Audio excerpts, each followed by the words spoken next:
So we have discussed this software reliability. This is the probability of the system working correctly for a given period of time. So reliability metrics, what we have discussed, they are centered around the probability of the system, or probability of the system, this failures.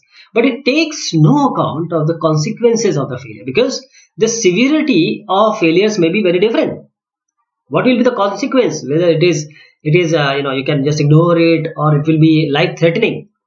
So failures which are transient and whose consequences are not very serious, or say of little importance or practical importance to the use of software product, these such failures can at best be minor irritants. But more severe types of failures, this may render the total system unusable.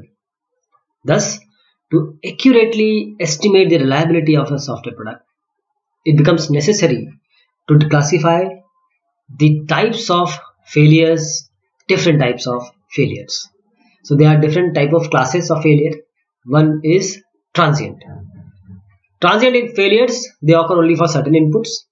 Permanent means permanent failures, they occur for all values or all input values. Recoverable means when recoverable failure occurs, the system recovers with or without operation or operator intervention. Unrecoverable, the system needs to be restarted. The system by itself will not be recovered. Cosmetic means these failures just cause minor irritants, do not lead to incorrect results. For example, a mouse button has to be clicked twice instead of once to invoke a GUI function, but this also is an irritant. Reliability growth modeling. What is reliability growth model? A model of how software reliability grows. As we go along the errors are detected and they are repaired. So a reliability growth model, it can be used to predict what, when, or if at all, a particular level of reliability is likely to be attained. And that is how long to test the system, first of all. So there are two main types of uncertainty in modeling reliability growth, which render any reliability measurement inaccurate. First is type 1 uncertainty. Just our lack of knowledge about the system will be used, that is its operational profile. Type 2 uncertainty. It reflects our lack of knowledge, but the effect of fault removal is there. This is type 2 uncertainty. Means when we fix a fault, we are not sure if the corrections are complete and they are successful, and we have by accident introduced other faults. But even if the faults are fixed properly, we do not know how much will be the improvement to inter failure time will happen. Then we have step function model. The simplest reliability growth model, which is a step function model. The basic assumption in this is reliability increases by a constant amount each time an error is detected and repaired. This is the basic assumption for step function model. This is Rokoff. We have seen Rokoff also. This is how it changes with time. So we assume all errors contribute equally to the reliability growth, and this is highly unrealistic. That is, we already know that the different errors contribute differently to the reliability growth, because some may not be so severe, some may be very severe. Then we had Jelinski and Moranda model. What they present is, realizes each time an error is repaired, that reliability does not increase by a constant amount. They say like that. So reliability improvement due to, say, fixing of an error, this is assumed to be proportional to the number of errors which are present in the system at that time. This is realistic. Jelinski and Moranda is realistic to many applications, but it still suffers from various shortcomings. Most probable failures means the failure types which occur frequently. They are discovered early during the testing process. But repairing faults discovered early, they contribute maximum to the reliability growth. So rate of reliability growth should be large initially, then it must slow down later on, and this is actually contrary to the assumption of this model. Then we have Littlewood and Virals model. It allows for negative reliability growth.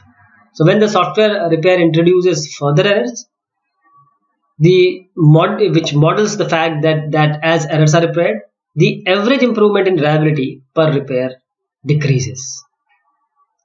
And this model treats a corrected bug or a problem or an error contribution to the reliability improvement, an independent random variable having a gamma distribution.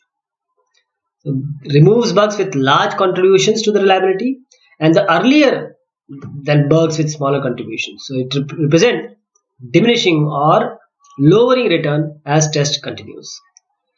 So reliability growth models, they are more complex reliability growth models, like more accurate approximation to the reliability growth, and these models are out of scope right now.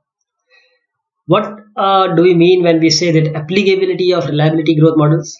There is no universally applicable reliability growth model. No universally applicable. Reliability growth is not independent of the application. It fits or fit observed data to several growth models, not just one. So take the one that best fits the data which you are using. Then we come to statistical testing. What is this? Testing process. The objective of this statistical testing is to determine reliability rather than to discover errors. And we use data different from defect testing. Different users have different operation profile. As by now we know this. That is, they use the system in different ways. Some may use classification, some may use say fusion, some may use only image viewing. So formally operation profile, the probability distribution of input. This is the operation profile is actually a probability distribution of input. For example, operational profile. An expert user might want to use a advanced command. So it uses command language interface like compose commands. But a new user might use simple commands using iconic or menu-based interface. So how to define this operational profile? We divide the input data into number of classes like create, edit, print, file operation, etc. And we assign a probability value to each input classes and a probability for an input value from that class to be selected. So what are the steps involved in statistical testing? We determine the operational profile of the software. This can be easily determined by the usage pattern of the users. Then we manually select or automatically generate a set of test data, and we correspond this to the operational profile, how the operation are being done. Then we apply test cases to the program. We record the execution time between each failure because we are doing it for reliability and availability only. So it may not be appropriate to use just raw execution time. Once or after a statistically significant number of failures have been observed, then we compute the reliability. So with statistical testing, it relies on using large set of test data, and it assumes that only a small percentage of test inputs are likely to cause system failure. So it is just straightforward to generate tests corresponding to the most common inputs, but a statistically significant percentage of unlikely inputs should also be included. Creating this might be difficult, but especially if test generators are used. What are the advantages of statistical testing? Here we concentrate on testing part of the system most likely to be used. Again, we are talking about the usage, 10%, 90%. So the result in a system that the user find more reliable than actually it is. So reliability predictions are based on test results, entirely on test results, which gives us an accurate estimation of reliability as perceived by the average user compared to the other types of measurements we have seen. But there are disadvantage of statistical testing also. It is not easy to do statistical testing properly. There is no simple or repeatable way to accurately define operational profile because you need to know the operational profile first. Statistical uncertainty is already there. So what we have done in this reliability session is reliability of a software product. It denotes the trustworthiness or dependability and the probability of product working correctly over a period of time or a given period of time. So operational profile of a software, this is reflecting how it will be used in practice, actual practice, and this consists of specification of classes of inputs and probability of their occurrences. Statistical testing, we have seen, it uses large data sets selected based on the operational profile. It also provides more realistic reliability figures. So this was all about reliability of Dr. Mal's book. Thank you so much. Take care of yourself.